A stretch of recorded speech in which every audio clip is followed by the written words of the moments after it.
All right, we got some stuff due on Monday. We got a couple problems regarding moment of inertia, so why don't we have a look at that? And we calculate moment of inertia about the neutral axis. So the first thing you have to do is figure out where that is. So before you find the moment of inertia, you've got to find the centroid. Okay. So that's the first step. Now, on one of these, it's you got to go through the whole centroid business. On the other one, you don't. So don't on that. I think it's the first problem. I gave you an I-beam from the tables, standard I-beam, and when you find that neutral axis. So as I was just saying, on this one here, you don't really need to do much to find the neutral axis. All you got to do on that is just go to the middle of the beam. So that's 322. On the next one, you do have to go through the centroid business. So, you just want to approach these, in a reasonable way. If maybe we could run through one of these. Y'all care which one we look at here? 322, 323, whatever. It's not a big deal.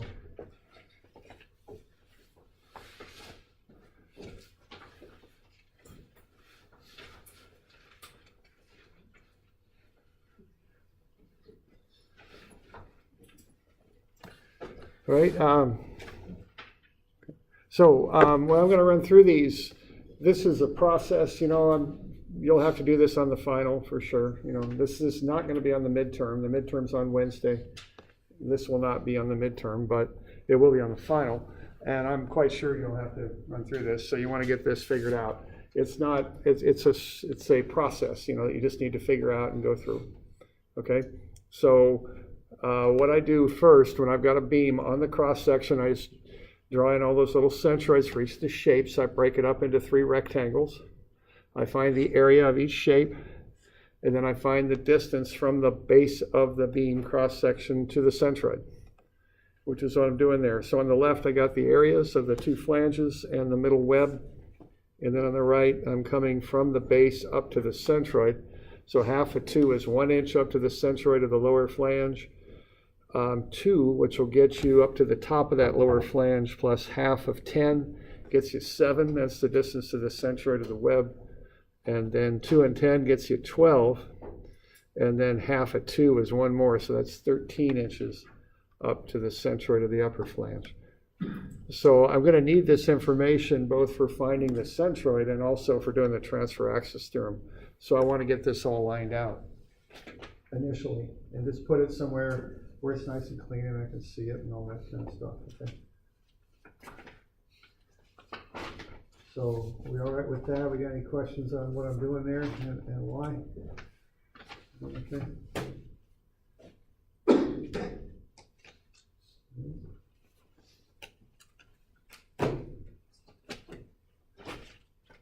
Okay. All right, so I get that lined out. That's the first thing I'm going to do. Okay, now the next thing I'm going to do is find the centroid, and I've got all the information I need to do it right there on that picture. Okay, so what I'll do next is I will create a table to find the centroid. So what I'm up to here is I'm getting the areas right there, and then I have the distance from the base of the beam to the centroid of those areas, and then I multiply those together. Kind of looks like I forgot to put an A in here. Looks like I forgot to put a couple little things in there. So that's y bar A. Okay, that's just the area times the y bar distance. And then I add up 2 of the columns. So I add up this column to get the total area, and then I add up all the y bar A's. Okay.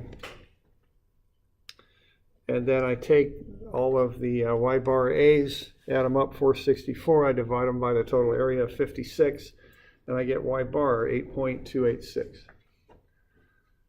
All right, and then usually after I do that, what I like to do is to go back and just plot that point up on the beam cross section, just to be sure it looks reasonable, And, you know, I just kind of say to myself, okay, it's about there. Is that about the centroid of the beam? And that looks about right, okay? So I always like to give it a common sense check after I run the numbers. And that looks pretty reasonable.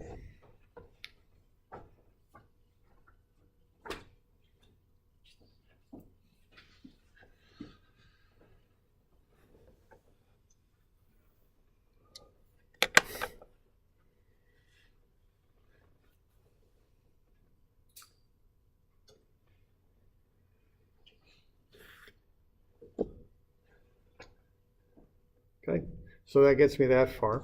So now I know where the centroid is, and what the centroid is the neutral axis. And that's 8.286 inches above the base of the beam. All right, now what I want to do now is get ready to do the transfer axis theorem. So what I'm doing there is finding how far it is from the neutral axis to the centroid of each one of the pieces that make up the beam.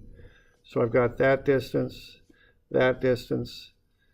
and that distance, all right? Whoops, that distance. So going up top, I got 4.714. That small little distance down to the centroid of the web there is 1.286. It's negative because it's down. And then the last one, which is a little further down to the centroid of the bottom flange, is negative 7.286. Okay, so those are the offset distances. That's how I get from the neutral axis to the centroid of those shapes. So I'm just getting everything calculated, then I'm just going to plug it into a table and run the numbers. That's what I'm going to do to finish this thing up. So what's up there is the centroids of each of those smaller shapes of the rectangles are not on the axis I'm using to calculate the moment of inertia. That's the neutral axis. None of them are on the neutral axis, so I'm going to have to do an AD squared term to get that total moment of inertia calculated for those shapes about the neutral axis. Okay. All right, so there we are. And now I've got that, then I just do a table and just put everything together. Okay, so what I do first is I find BH cubed over 12 for each shape. That's the moment of inertia of each shape about its own centroid. So I take the base times the height cubed over 12. For the top flange, I get 8. For the web, I get 166.7. And for the lower web, I get 4. Lower flange, I get 4. Then I pull the area off of the area that I calculated earlier. I then plug in the offset distance. I didn't bother putting the sign in the offset distance because I'm going to square it. Negatives will just square out and become positive, so I don't worry about that. So I got the area, I got the distance, so I take the area times the distance squared, and that gets me the transfer axis piece, the AD squared. And then I add that to the I sub x.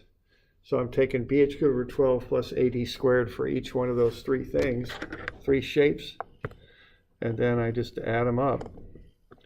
That's about it, and I get the total. It's 1382. Question there? We're good. Okay. All right. Now notice that there aren't any negatives in this. The only time I would, because I'm using d squared, so those negatives all square out. The only time I'd have a negative when I'm doing mode of inertia is if I use a subtractive approach. If I take something away, a cutout, then they're negative. But if they're solid shapes, they're always positive when you add them up. Okay, so that's the deal with that.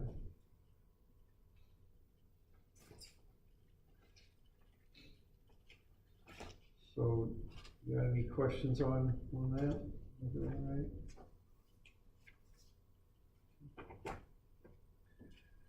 And so you just want to get that approach figured out because we'll use it down the road here. It'll be on the final and all that stuff. Okay. All right, now 322 is very, very similar. I give you the dimensions for a W30 by 211 beam. Okay, so if you look on page 23 there, that's 322. Now, a couple of things on that one. It looks like that. So what I want you to do is first tell me about the name. Okay? So part of the problem is for you to tell me, what does W stand for, okay? What does that mean? Okay. What does the 30 stand for?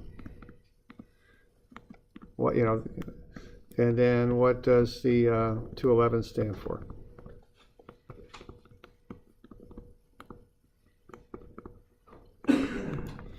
Okay, so W30 by 211, I just want to know why it's called that. And then I want you to find I sub x and I sub y both, okay? Now what I sub x is that, finding I sub x about the x-axis. And I also want you to find I sub y. Okay, so what I sub y is finding the moment of inertia about this axis right here. Okay, so that's the difference in those things. Now, of course, you want to know where the centroids are. Okay, so on this one, y bar is just equal to half the height. That's all there is to it, okay? I mean, you don't have to go through a whole rigmarole to calculate that centroid. It's symmetrical, so it's just half the height. Now, on this one, now let's see, if you're gonna like find these moments of inertia, typically this is the base, and that's the height. That's the base, that's the height. That's the base, that's the height. But when you do I sub y, it switches around. See, the base is this dimension here. And then the height is that dimension, okay? So the formula is the same. It's just your definitions of V and H change when you find the moment of inertia in the y direction. So you want to remember that. And then the last thing is, I think I've got a link for this in Moodle. Let's have a look here. So I do have a link here. It's called Table of I-beams here in Moodle. So if you click that, that'll take you out to a table of I-beams that looks like that. And what we're looking at here are W flange, so wide flange beams. And then we've got all those beams listed with their critical dimensions. They're based on this sketch here. It tells you what those different letters in the table mean. And what do we got there? We got a W30 by whatever the heck, 211.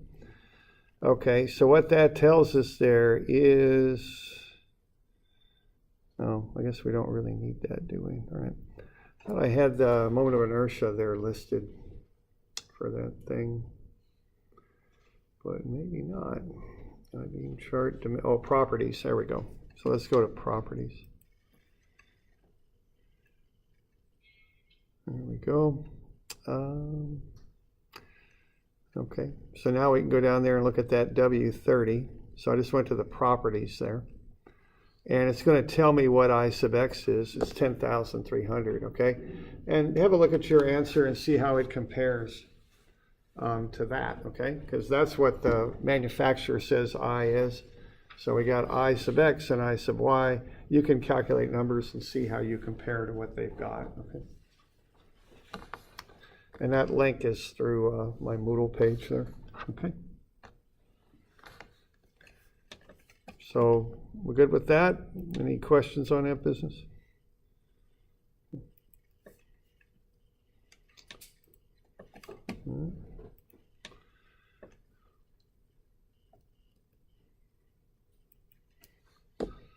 All right. So those two are due on Monday.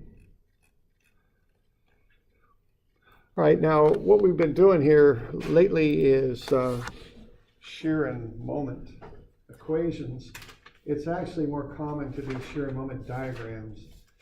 So we want to figure out how to do those.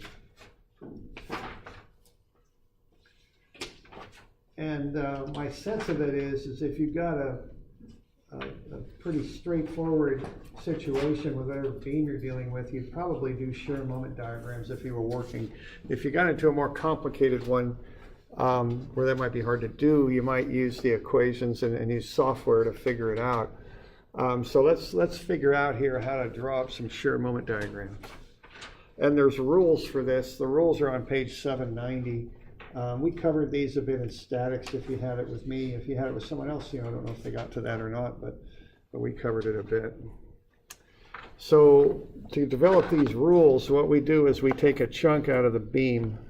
So there's a chunk pulled out of a beam. We've got an upward distributed load, which kind of helps us with our sign conventions on these when we develop this theory. So that's why that's kind of odd, but we've got an upward load on that thing. And the load is W. So the total will be W times the length over which it acts, which is dx. Okay, and on the left of this piece of beam, what we've got is a moment and a shear, both in their positive convention if they're on the left-hand side of the beam. So on the left-hand side of the beam, the shear is positive up. The moment curls the beam up, so that's actually clockwise on the left. Those are positive. We normally work on the right, where we're going to have a positive shear down and a positive moment curling the beam up, again counterclockwise. And notice we've got a little incremental change in both the shear and the moment on the right because we've got some load in between those two places. Okay. And then on the left we're going to have x1, v1, and m1, and on the right we'll have x2, v2, and m2. Okay. So let's do a little bit of math on that, or I don't know, calculations might be a better word, and figure out some relationships here between load and shear. Okay, so let's just do a basic sum of Fy and set it equal to 0 and see what we come up with here. We're going to have V, which is up, and then we'll have W dx, and that will be up, so that's both positive, and then we'll have our minus V plus dV. So when we do that little equilibrium analysis there, what's going to happen is the V's are going to cancel, and we're going to get W dx minus dV is 0. So dV is W dx. So we can draw two conclusions from that. One is that W is dV dx. The other thing we can do is take the dV equals W dx and integrate it, add it up over an interval here. The integral of dV will be V2 minus V1. And the integral of W dx, being as we don't know what W is, we can't do much with that, so we'll leave it as an integral. All right. So what those relationships do is allow us to write out some rules for getting from a load to a shear. Okay. What this little equation here says is that the value of the distributed load at a point, which would be W, is equal to the slope of the shear diagram at that point, which would be dV dx. That's what the first one says. The second one says the change in shear between 2 points, V2 minus V1, is equal to the area under the loading diagram between the 2 points, the integral of W dx. Okay. And then there's one more rule we can apply here, is that if we apply a downward force, let's say, on a beam, the reaction will be upward, which is actually downward, which is negative shear. So if we apply a concentrated load at a point, we'll get an immediate change in shear of equal magnitude and in the same direction with the same sign. Okay? So those are the three rules for drawing up shear diagrams when you've got a load diagram, 1, 2, 3. Okay. Now we can draw up similar rules for getting from shear to moment. So if we take that same diagram and do a moment equilibrium on it, and we're going to take moments about this point right here, the right-hand side, we'll have m clockwise, so that'll be minus m.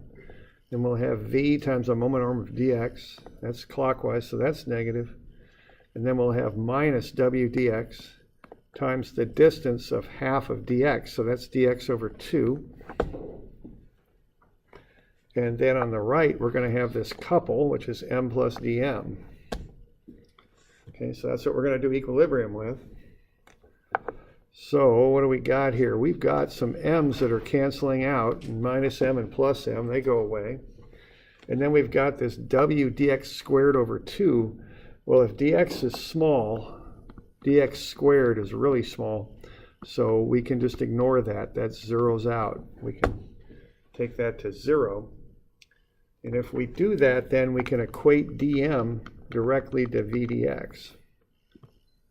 And we can do two things with that. We can say v is dm dx, or we can, just like we did before, take it to the right and integrate dm and integrate v dx. The integral of dm is m2 minus m1. The integral of v dx is just some integral that we don't yet know much about. Okay. So once again, we can take these and translate them into English rules. This one says the value of shear at a point is the slope of the moment diagram. This one says the change in moment between 2 points is the area under the shear diagram. And then also we can look at what happens if we apply a couple. If we do that, there's a positive couple. The beam will react in the opposite way. So if we apply a couple to a beam, the moment diagram will change with the same magnitude but with the opposite sign. So if we apply this positive couple, the moment diagram will react negatively with the same magnitude but with the opposite sign. Okay. Now that's a lot of rattling through that stuff. You know, it's better shown by example, I think, how to do this. So we just want to get comfortable with drawing up these shear moment diagrams. It's the typical way of representing what's happening to a beam. So I'm on page 800 is where I'm at. So what I have there are a series of diagrams. L for load, which I don't know, I probably should have used a P there. That's usually what they use for load. And then V for shear and M for moment. So let's just walk on through these and kind of track how we get from load to shear to moment. Okay, so we'll look at the first one on the left.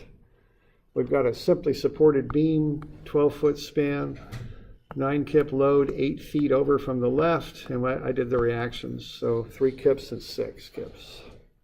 K means kip, it means 1,000 pounds. All right, so what's going to happen here is we're going to start at 0, because these diagrams always do. And then we've got a load of 3 kips, so that's going to kick us right up to 3 kips. So we go from 0 to 3. After we do that, we have no distributed load, so we have no change in shear. That holds until we hit the 9 kip load, and that drops us down from 3 down to -6. So 3 minus 9 is -6. Once again, we got nothing going on, no distributed load, so no change in shear. And that gets us to the reaction of 6 kips, which gets us back to 0, which is how these diagrams should end. Okay. So we start at 0, we kick up 3. We have nothing going on until we hit the 9. That takes us down 9 to -6. Nothing going on, so we go straight across to -6. And then the 6 kips takes us up to 0. Okay. So there's the shear diagram from the load diagram. So y'all okay with that? Okay. All right. And then what we want to do is go from the shear to the moment diagram. And that depends on the areas. So when you have areas on these diagrams, you want to calculate them up. So that one on the left is 3 kips high with a run of 8 feet. So 3 times 8 is 24. That would be kip feet for those units. And then the one on the left has a height of -6 and a run of 4. So that's -24. Okay. Now what happens here is we're going to start at 0 for the moment diagram. We're going to change by an amount equal to the area under the shear diagram. So we're going to start at 0 and we're going to go up 24 from there. So we're up to 24. Darn that thing. Okay. And then what we've got happening next here is we're at 24 and we've got this area here of -24, so we drop back down to 0. So there's the moment diagram. All right, now the slope of the moment is the value of the shear. Well, the shear is 3 kips here, so that's a constant slope of 3 as you go up on the moment limb there. It's 3 kips. Okay, then on the back side you have a constant shear of -6, so that's a constant slope on the moment diagram. So that's just a triangular moment diagram from 0 up to 24 and from 24 back down to 0 with constant slopes. All right.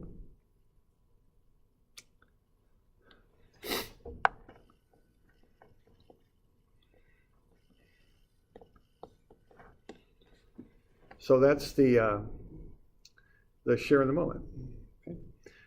Now, see, this is much quicker than writing up equations, so it's commonly used.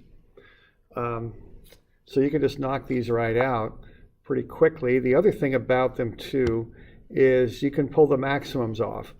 You know, it depends what kind of design you're doing. If you're doing structural design in a building or something, you don't custom design beams. You pick them out of a catalog, like off of that table that I just showed you. So you design the entire span of the beam for the maximum load. So after I draw these diagrams, I go, okay, I'm going to design that for a shear of 6, -6 actually, but the sign is not quite so important on shear. And I'm going to design it for a moment of 24 kip feet. And you're done. You know, you can do that in 2 minutes. Just 1, 2, 3. If you're doing equations, you'll spend more time at it, you know. Good? Okay.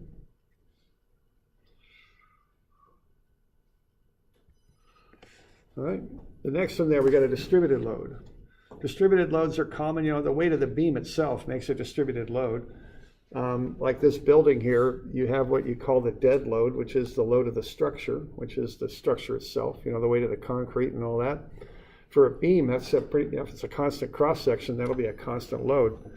But then to that, you add what you call the live load, which depends on the use of the building. The live load is the tables and the furniture and the people and the machinery and all that stuff that can move around. Okay? So dead load's just the stuff that's there all the time, usually the structure. And then live load. And then, you know, for a building like this, there's a snow load, you know, that's calculated. That's based on the building codes. Here in the Willamette Valley, that would not be a very big number. If you're in Anchorage, Alaska, that'd be a lot bigger number, okay? Wind loads, earthquake loads, things like that. So what we got here, we got 3 kips per foot. All right, so what I'm going to do when I see that distributed load, I'm immediately going to find the area of it. Okay, and so that's -3. Even though that diagram's up above the beam, the arrows point down, so that's negative. -3 kips per foot, 12-foot span, -36 kips. Okay. So what's going to happen here is I'm going to start at 0, like you always do. I'm going to go up immediately 18. Then I'm going to drop by 36 over that 12-foot span. So I'm at 18, I drop by 36. So over here I end up at -18. Okay. I've got a constant slope as I work my way across, which is equal to the value of the load diagram, -3. So I'm up at 18 here, and I'm dropping 3 kips per foot. So that means I hit 0 at 6 feet. So right in the middle is where I zero out. So what I get there for that shear diagram are 2 triangles, one on the left, one on the right. Okay? They got a height of 18 and a span of 6. So what I'm going to do next here is find the area of the triangles. All right? So the area there is 1/2 for a triangle, 18 high by base of 6. So that's 54 on the left, -54 on the right. So I go ahead and find those areas of both triangles. So if they're 54 and -54, I start at 0 and I go up to 54 for the first half of the beam. Then I go negative by 54 and come back down to 0. So I end up with a beam that goes up and then down. Now this one doesn't have constant slope like the last one does, because remember the slope equals the value of the shear diagram. So slopes of +18 and -18 on either side. slope of 0 in the middle. So that gets you a concave down shape. Okay, positive slope to a 0 slope to a negative slope. Okay.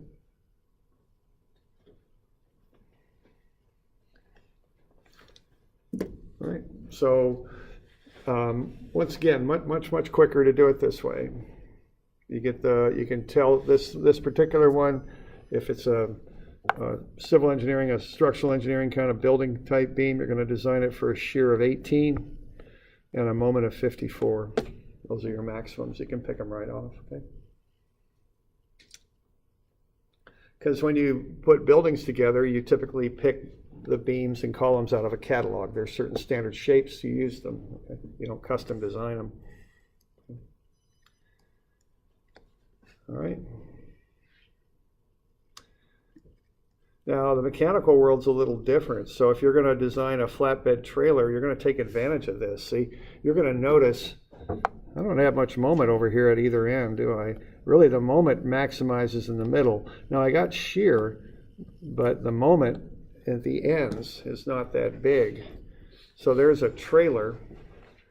Kind of hard to see, but if you follow it right here, see how that thing's starting to angle up? Right there. That's how they build those trailers. They're real thin above the wheel wells. The practical use of that is to get that center of gravity for the weight down where it's more stable, okay? So you're reducing the height of the load when you do that, because you can drop that beam down a little bit right over the wheels, and you can get away with it because you know you don't have much moment there, so you don't need to have as much strength there to resist it. So there's a good practical use of that.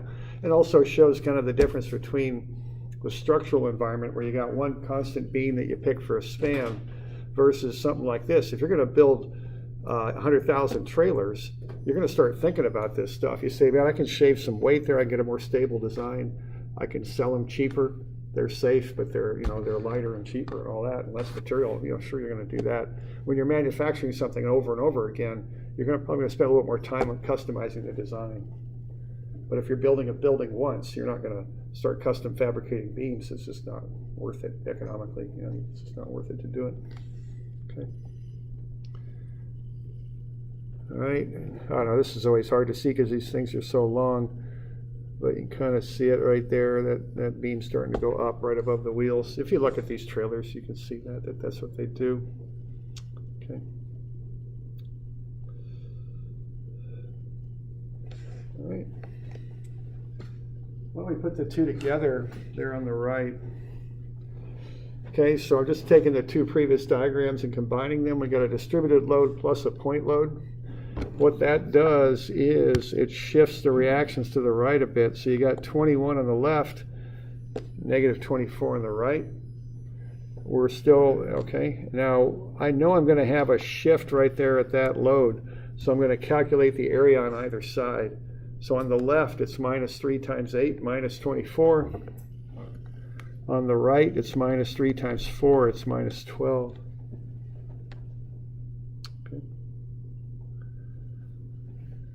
So I anticipate that and do the calcs, to get ready for that. All right, so when I do this shear diagram, I start at 0. I kick up by 21, which is this reaction. Then I drop by 24 over that 8-foot run, okay? So I'm at 21, I drop by 24, so that value right there is negative 3. Then I'm going to drop by the amount of this concentrated load right there, that 9 kips. Okay, so that's going to take me from negative 3 down to negative 12 immediately. I'll just drop down to negative 12. And then I'm at negative 12, and I drop by the area, which is down 12 more. So I get to negative 24 over here. Okay, then the reaction pushes me back up to 0.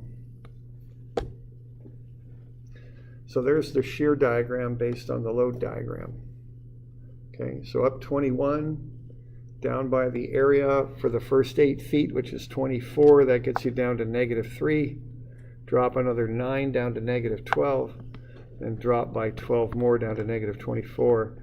then the reaction pushes you up to 0. You should come back to 0. If you don't, you've got some error somewhere, okay?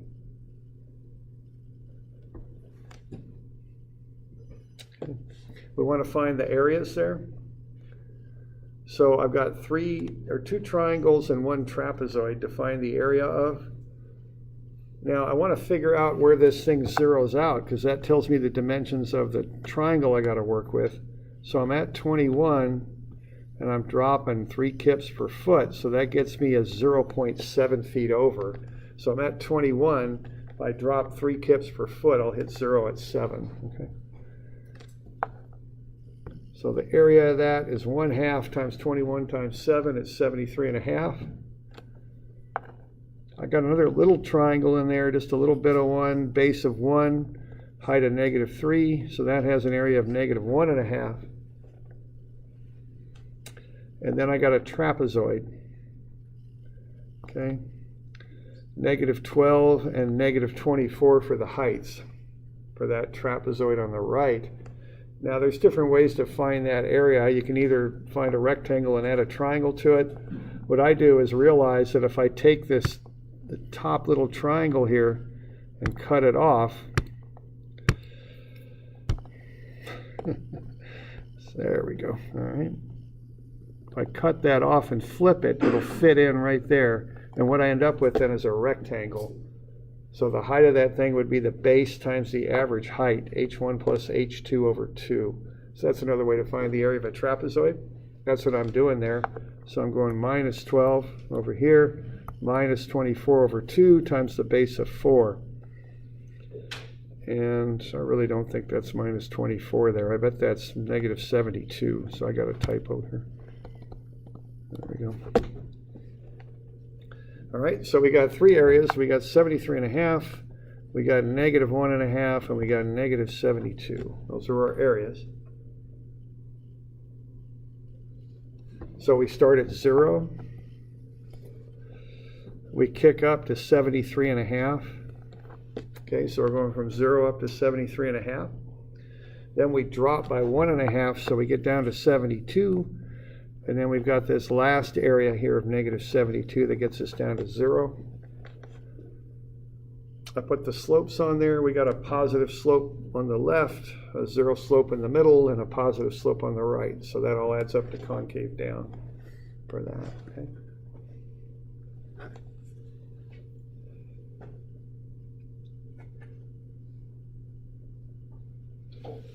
So that's a little bit of a run at some of those. We'll do some more. Monday we'll probably look at that test there and see, do a little review if you got questions on that review. Okay, we got our test coming up on Wednesday, and we'll finish these shared moments up. I don't know, whenever we get to it, I guess, so sometime next week. Questions on that? Doing all right? Okay.